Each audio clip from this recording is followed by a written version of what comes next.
খুব কষ্ট হয়। আপনি এখন পর্যন্ত কোরআনটা পড়েন বাংলায় ভাষায় উচ্চারণ করে, রিটায়ার্ড হয়ে গেছেন, এত জোরে বাংলা ভাষায় উচ্চারণ করে পড়ছে কোরআন। আপনি কি জানেন কোরআন বাংলা উচ্চারণ করে পড়া হারাম, পড়লে পাপ হবে।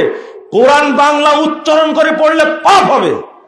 মাদ্রাসার প্রোগ্রাম যে কোরআন নিয়ে আসছে এখান থেকে লেখা আছে নুরানি হাফিজি কোরআন শরীফ। এই কোরআন যেন একটা মাদ্রাসায় না থাকে। কথা বুঝেননি? কোরআন শরীফ থাকবে কেন? কোরআন শরীফ, এই শরীফ আলা কোরআন থাকবে কেন? আব্দুল সালাম ভাই, এখন কয় কপি কোরআন লাগবে আমাকে বললাম, পাঠা দেবো কালকে ইনশাল্লাহ। খবরদার না, কোরআন শরীফ আলা কেউ কিনবেন না, দানও করবেন না। এর মধ্যে রুকু ঢুকানো আছে, দেখছেন আপনারা? এর মধ্যে রুকু ঢুকানো আছে। এই পিছনে বেদাতের দোয়া লেখা আছে। আপনি বেদাতদের কাছ থেকে লিখবেন, ওরা ব্যবসা করে খাচ্ছে, বেদাত বিক্রি করছে। কোরআনের পাশে তাবিজ দেওয়া আছে, তাবিজের নকশা দেওয়া আছে। কোরআনের মধ্যে যোগ করেছে ওয়াকফে জিবরিল, কোরআনের মধ্যে যোগ করেছে ওয়াকফে সাল্লাল্লাহু আলাইহি ওয়াসাল্লাম, কোরআনের মধ্যে যোগ করেছে মানে কি সূরা ফাতিহার প্রথম আয়াত হবে বিসমিল্লাহির রহমানির রহিম। মদিনা নুসখাতে আছে, তুমি বিসমিল্লাহকে আয়াত বলনি কেন? ছাপাইছে কেন কোরআন? ব্যবসায়ী এরা, বেদাতি, নির্লজ্জ, বেহায়া, এরা কোরআন হাদিস নিয়ে ব্যবসা করে। নাউজুবিল্লাহ, আস্তাগফিরুল্লাহ। আপনি কেন করবেন এটা? কোরআনের নাম হলো কোরআনুল কারীম, আল কোরআনুল কারীম, অথবা আল কোরআনুল হাকিম, অথবা আল কোরআনুল মাজিদ হবে। শরীফ লেখছে কেন? এটা হলো বেদাতীদের লেখা। আপনি আবার লিখছেন নুরানি, আবার হাফেজি। নুরানি মানে কি? এটাও আল্লাহ নূর। নুরানি টুপি, নুরানি জর্দা, নুরানি মেসওয়াক, নুরানি পায়খানা, নুরানি পেশাব, নুরানি জুতা, সব নুরানি করে, নুরানি মাদ্রাসা। আরে বেটা বলি এটা নুরানি না বলে মক্তব বলেন। কি বলতে হবে? মক্তব।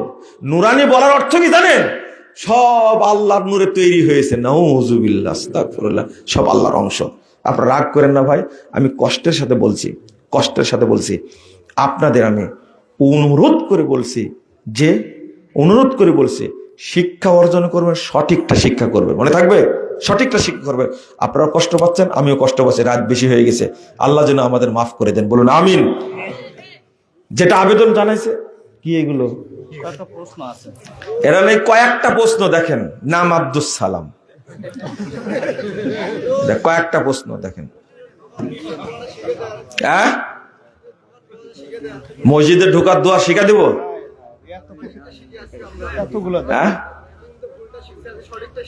ফুলটা কি শিখেছেন?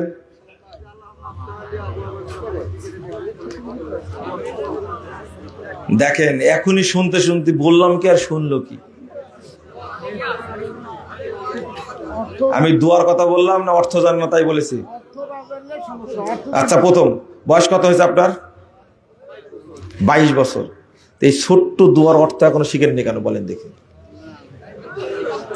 না, এখন যদি দোয়া শিখা দেওয়ার পরে যদি আপনি বলেন আর একটা যদি বলেন, তখন আমার তো উপায় থাকবে না।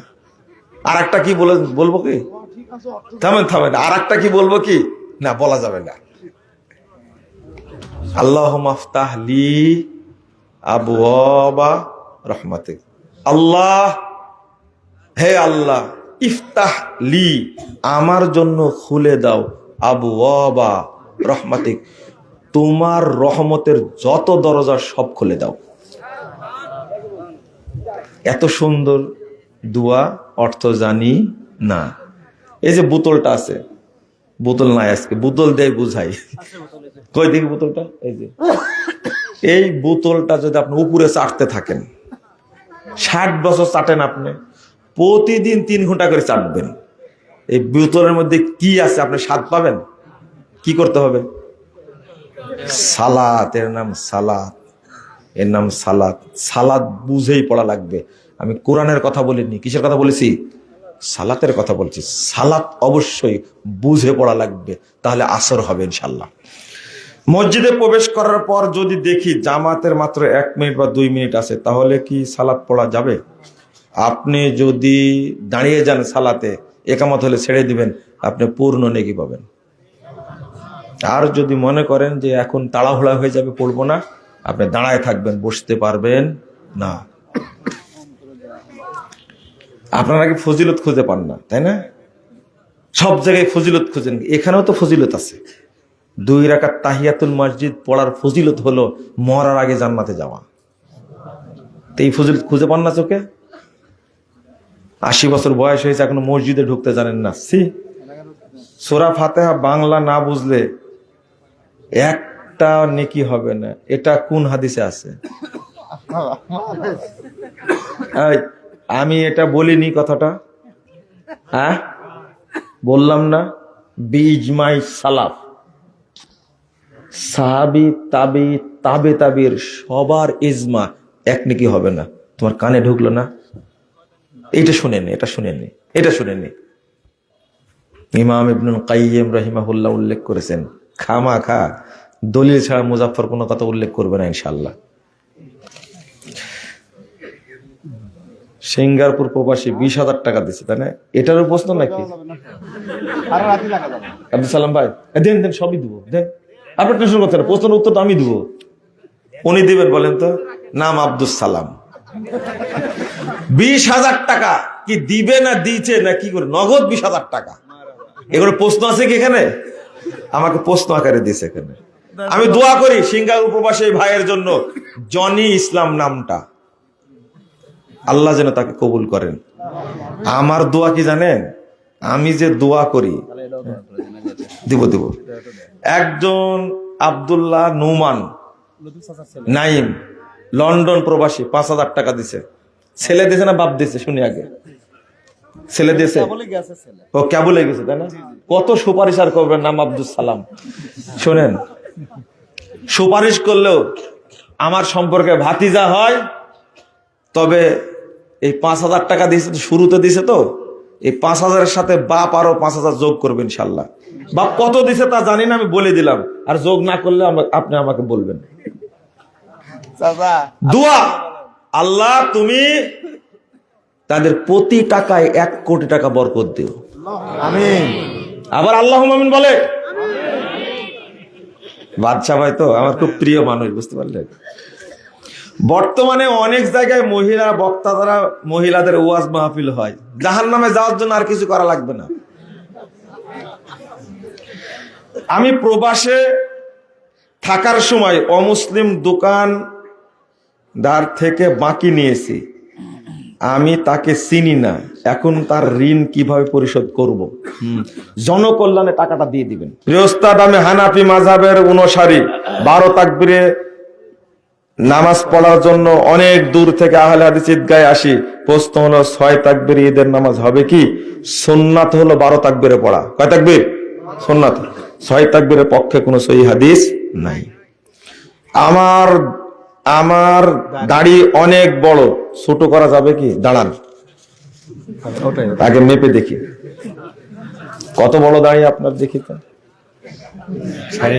শোনেন, আপনার কোনো সমস্যা নাই, শোনেন, আপনার কোনো সমস্যা না, সমস্যা আপনার সাথে যারা যারা বদমাইশ গুলো তাদের সমস্যা। নাহলে বড় করলেন কেন? আপনার বড় করলেন কেন? না, রেখে দিবেন, দলিল নাই। সূরা ফাতিহা শেষে আমিন জোরে হবে নাকি আস্তে হবে? এই ফতোয়া দেওয়ার জন্য আসছি। আমিন জোরে বলতে হবে। আগে যতটুকু জোরে বলতেন এখন একটু আরেকটু জোরে বলবেন, কারণ এই আমিনকে প্রতিষ্ঠা করে ছাড়তে হবে। বলেন ইনশাআল্লাহ। ইনশাআল্লাহ। বাংলাদেশে একদিন মাজার পূজা থাকবে না ইনশাআল্লাহ, মনে রাখবেন, থাকবে না। কবর পূজা থাকবে না, ভেঙ্গে চুরমার করে দেওয়া হবে। স্বাধীনতা 3 বার আসলো, 47-এ গোড়াপত্তন হয়েছে, 71-এ হয়েছে, 24 আরো পরিষ্কার হয়েছে। কিন্তু আর একটা দরকার, যখন বাংলাদেশে মাজার পূজা, কবর পূজা, খানকা পূজা, এই মুশরিকরা থাকবে না, সব তাওহীদপন্থী হয়ে যাবে। যখন জাতীয়তাবাদ, ধর্মনিরপেক্ষতাবাদ, পুঁজিবাদ, সাম্যবাদ, তারপরে গণতন্ত্র, সমস্ত কুফরি মতবাদ থেকে বাংলাদেশ মুক্ত হবে, সেই দিন প্রকৃত স্বাধীন হবে ইনশাআল্লাহ। সোয়াদের কোনটি হবে? সোয়াদ না রাসূল সাল্লাল্লাহু আলাইহি ওয়াসাল্লাম কি বলেছেন? এই ফতোয়া দেওয়ার জন্য আসছে, তাই না? আচ্ছা, রমদান না রমাদান? তো ওখানে কি রমজান হলো? ওযু না ওযু? ওখানে কি করে ওযু হলো? তোমার তলা ফোটা, তুই ভুল করেছ। কাদি না কাজী? কাজী বলেন না কাদি? হ্যাঁ, কাদি। কেন বলেন? হজরত না হদ্রত। বোঝা যাচ্ছে এই বাংলাদেশে জোয়াদি ছিল, পরে ফুটা করে ওটাকে দোয়াত করার চেষ্টা করছেন। ভালো হয়ে যান।